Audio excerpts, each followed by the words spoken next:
इंद्रियों के विषयों का जो अत्यंत जीवन के लिए आवश्यक है उनका प्रयोग जीवन यापन के लिए, ना कि भोग के लिए।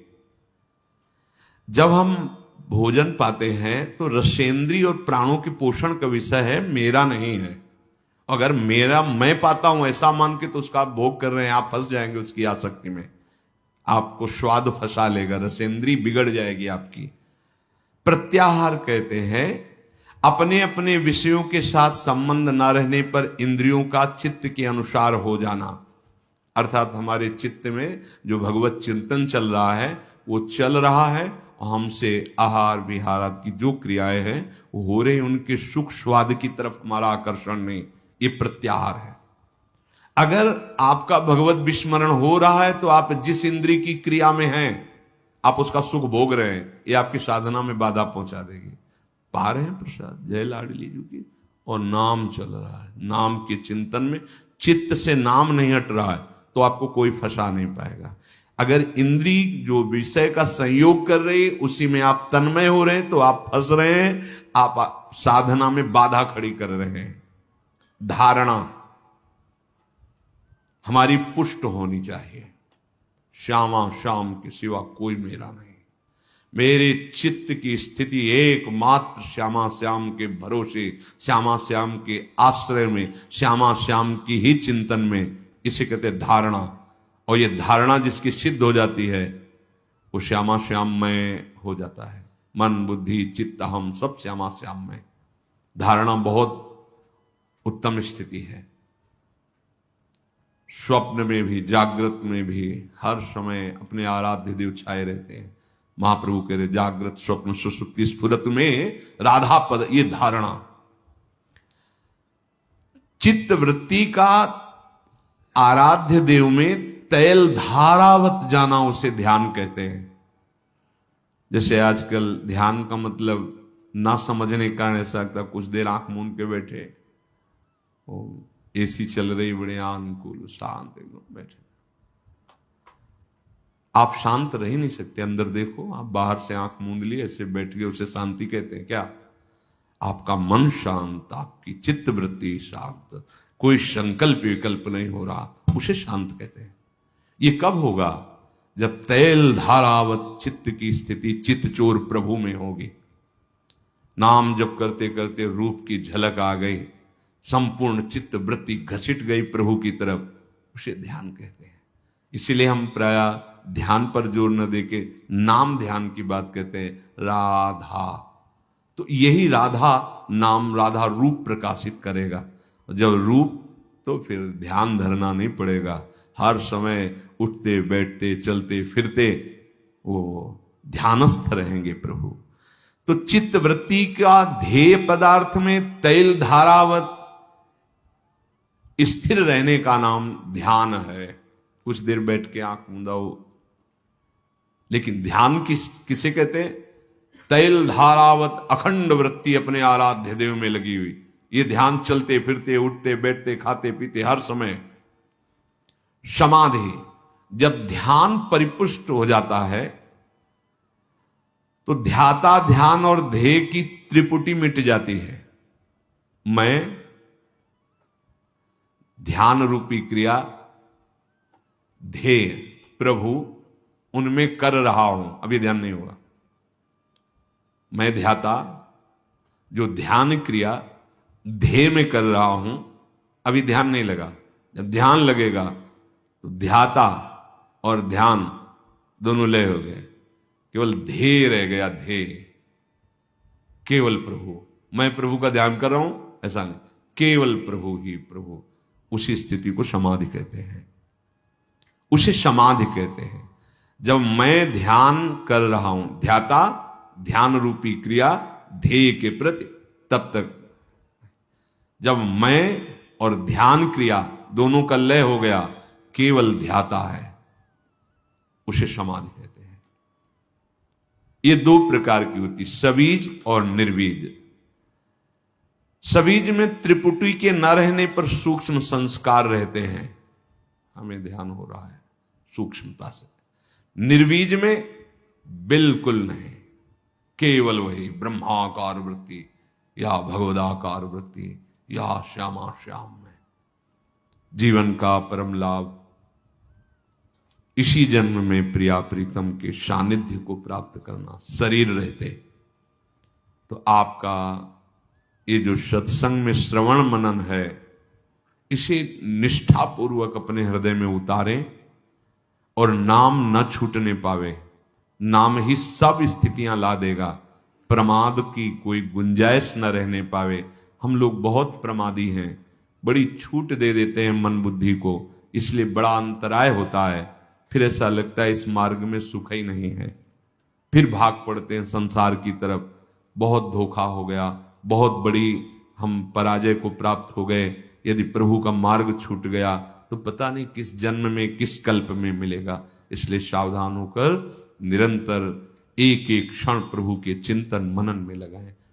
अपने इस परमानंद में, परमार्थ मार्ग में थोड़ी भी बाधा बर्दाश्त मत करो। ध्यान से सुनो, तुम्हें एक अनुपम सुख चाहिए, अनुपम शांति चाहिए, एक विलक्षण आनंद की तुम भोगता, क्योंकि तुम्हारा स्वरूप ही है आनंद में। अब इधर जो तुम भोक्ता बनकर उस सुख को खोज रहे हो, नहीं है। अब तुम्हें जो परमार्थ मार्ग मिला है, तो कह रहे हैं अपने परमार्थ मार्ग में परमार्थ सुख की जरा भी बाधा को बर्दाश्त मत करो। अगर बर्दाश्त करोगे, चलेगा इतना तो वो गिराता चला जाएगा आपको। नहीं, सावधान हो जाओ। बिना दंड के ये सुधरने वाले नहीं है, प्यार से सुधरने वाले। सुधर जाए बढ़िया, समझ लो। और अगर आप अपने को भोक्ता मानकर इनको थोड़ा भी परमार्थ बाधक बातों में सपोर्ट देंगे, ये आपको गिरा देंगे। बहुत फिसलन वाला मार्ग है, बहुत फिसलन, बहुत संभाल संभाल के, बहुत कदम दृढ़ रखते हुए चलना है। बाधा बर्दाश्त नहीं करनी। अरे जहां त्रिभुवन की राज्य लक्ष्मी देने पर भी आधे पल के लिए भगवत विस्मरण नहीं होना, उस मार्ग के तुम पथिक हो। तुम घंटों बात कर रहे हो व्यर्थ की बात, हंसी मजाक की बात, या ऐसे खान पान विषय में किसी में भी भगवत विस्मरण, मतलब रंग नहीं आ रहा तुम्हारी साधना में, तुम्हारे मार्ग में। किसी भी हालत में इस मार्ग के पथिक में भजन की शिथिलता नहीं आनी चाहिए, किसी भी हालत में। यह अनुभव की बात करें, कभी कभी मना स्थिति इतनी अशांत स्वाभाविक हो जाती है, कुछ अच्छा नहीं लगता, भजन में भी रुचि नहीं, एक अंधेरा सा, एक घबराहट की स्थिति, जब तक भगवत साक्षात्कार की तरफ आगे नहीं। न विषय की चाह है, न भगवत चाह है, न भजन है, न किसी क्रिया में, एक अशांत स्थिति। हिलना नहीं, डरना नहीं। उस स्थिति में भी अगर जितनी बुद्धि काम कर सके, नाम को पकड़े रहो, नाम को पकड़े रहो। वो एक कोहरा आया है, अभी हट जाएगा, घबराने की जरूरत नहीं। भागकर दूसरे विषय की जरूरत नहीं है कि आप उस स्थिति से बचने के लिए कोई विषय सेवन करने लगे, कोई व्यसन करने लगे, कोई क्रिया करने लगे। नहीं, कबहू तो थोड़ो भजन, कबहू होत विशाल, मन को धीरज छुटे नहीं और गाहे न दूजी चाल। वो थोड़ी देर के लिए स्थिति हट जाएगी, फिर प्रकाश आ जाएगा। वो स्थिति में बहुत संभलने की जरूरत है। जो अच्छे उपासक हैं वो कभी कभी एकदम ऐसी, कभी कभी एकदम भावात्मक स्थिति ऐसी लगता है अब तो पार हो गए, कोई विकार नहीं, कोई स्फुरणा संसार की नहीं, भजन में तन। ये अभी एक रस स्थिति नहीं आई है, ये गुण के अंतर्गत है। इस सात्विक वृत्ति जागृत हुई है, वो तामसिक वृत्ति, प्रमाद, मूढ़ता, ऐसी स्थिति, अंधकार छा रहा है अंदर में, कोई भी सात्विक स्फुरणा नहीं हो रही, घबराना नहीं।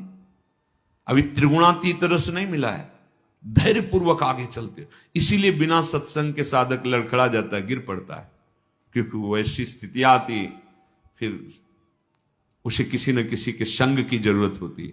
और अगर संत संग नहीं हुआ, कुसंग हो गए तो गया। या तो असंग या भगवत व्रत का अनुष्ठान, भगवत भजन में लगे हुए उत्तम साधक या भगवत प्राप्त महात्मा, तभी हमारी बचत हो सकती है। अगर इनसे नीचे मिला तो गिर जाएंगे पक्का। वो ऐसी बात होगी, ऐसी सलाह होगी, वो गिर जाएगा।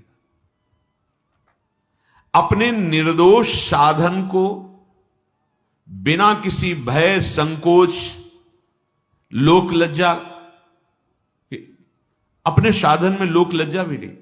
हम तिलक लगाएंगे, कंठी बांधेंगे, नाम जप करेंगे, सुबह इतने बजे नहा स्नान करके बैठे, घर के परिवार के लोग या कोई बाहरी उपहार दे तो भगत है या कुछ भी, न लोक लज्जा, ना कोई भय, ना कोई संकोच, अपने साधन को निर्दोष रखते हुए चलें, उसे नियम कहते हैं।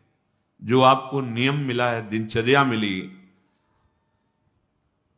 उसमें तुम्हें बाधा बर्दाश्त नहीं कर। हम लोग बहुत कमजोर हैं, हम हर बाधा को स्वागत पूर्वक आओ स्वीकार कर लेते हैं।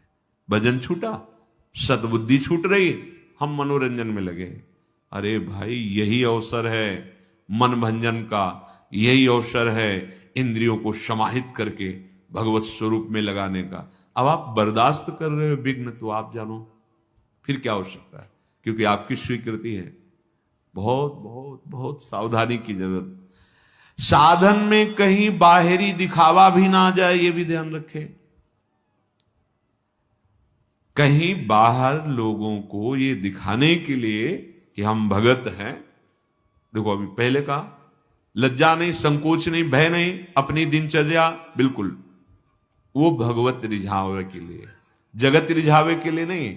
अगर कहीं आपका लक्ष्य बन गया बाहरी लोगों को दिखाना, प्रणाम, नमस्कार, वंदना, यश, कीर्ति, चार लोग, ऐसा, फिर तो असली वस्तु को नहीं प्राप्त कर पाओगे, बहुत लंबा समय नष्ट हो जाएगा। हाँ, अगर भगवान की शरण में हो तो ऐसे धक्के लगेंगे आपको कि आपको भागना ही पड़ेगा प्रभु की तरफ। ऐसे विघ्न उपस्थित हो जाएंगे कि उधर कदम नहीं बढ़ा पाओगे, भागोगे प्रभु की तरफ, पर पता नहीं वो कब समय दे। होश में अपने साधन का दिखावा अंदर पता चलता है, आप ही अंदर से जांच कर लीजिए। दूसरे को दिखावा, और प्रायः अहंकार देवता ये बहुत पसंद करते हैं। जो अहंकार है वो ये बहुत पसंद, उसकी पसंद चीज है। दंभ, पाखंड, दिखावा, ये उसकी पसंद की चीज है। इसी से वो पुष्ट होता है, बलवान होता है, वो प्रेरित करेगा। हम ऐसा बोले जिससे चार लोग समझे हम ज्ञानी हैं, हम ऐसे बैठे जिससे चार लोग समझे ये योगी है, महात्मा है। हम ऐसा दृश्य उपस्थित करें जिससे हमें साबित किया जाए बहुत बड़े भजनानंदी। ये अंतर की वृत्ति है, सुधार कीजिए। साधन में कहीं बाहरी दिखावा ना जाए। अगर बाहरी दिखावा आ गया तो असली जो तत्व है, असली जो बात है, असली जो सच्चिदानंद परमात्म सुख है, उससे तुम वंचित हो जाओगे। हमें प्रभु को रिझाना है या जगत को रिझाना है? जब आप प्रभु को रिझाने की चेष्टा करेंगे तो सारा जगत आपसे रिझ जाएगा। जा पर कृपा राम की हुई, ता पर कृपा करे सब कोई। प्रभु प्यार करने लगे तो पूरा विश्व प्यार करने लगेगा।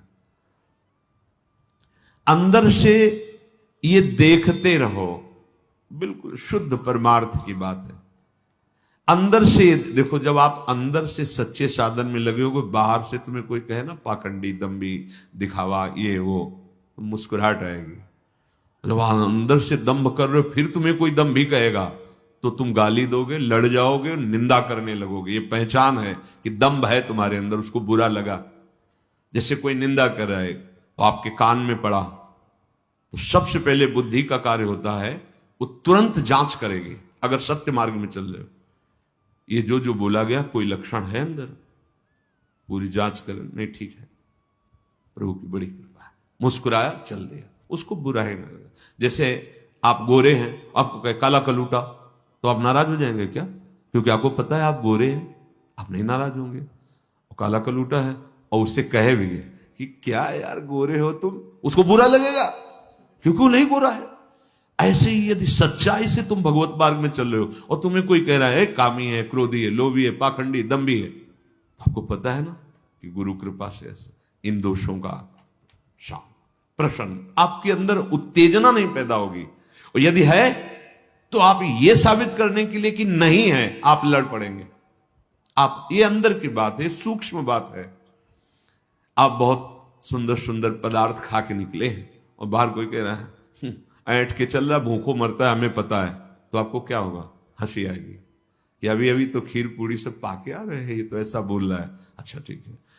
और आप भूखे हो कई दिनों से, ऊपर से ऐसे घी पोंछ के ऐसे चले, और लोग बहुत कहे क्या यार हलवा खा के आया है, तो छाती जलेगी कि नहीं, रोटी भी नहीं मिली तुम हलवा की बात करते हो। ठीक ऐसे ऐसे ही दम्भ और सच्चाई का है। आप सच्चे भगवत मार्ग के पथिक बनेंगे। पूज्य श्रीपाद उड़िया बाबा जी महाराज कहते कि जब अपनी भाषा में जैसे जो हम जानते हो बात करता तो हमें समझ में आती, लेकिन विदेशी भाषा में जैसे तुम्हें ज्ञान ना हो, तुम्हें बल भर गाली दे रहा हो, निंदा कर रहा हो, तो तुम क्या करोगे? पता ही नहीं वो भाषा ना, तो ऐसे सुनोगे, कुछ बोल रहा हो, चल दोगे। जब तुम्हारी भाषा में ऐसे तुम्हें गाली दे, निंदा दे और तुम चल दो, तो जान लो कि तुम सच्चाई के मार्ग में चल रहे हो।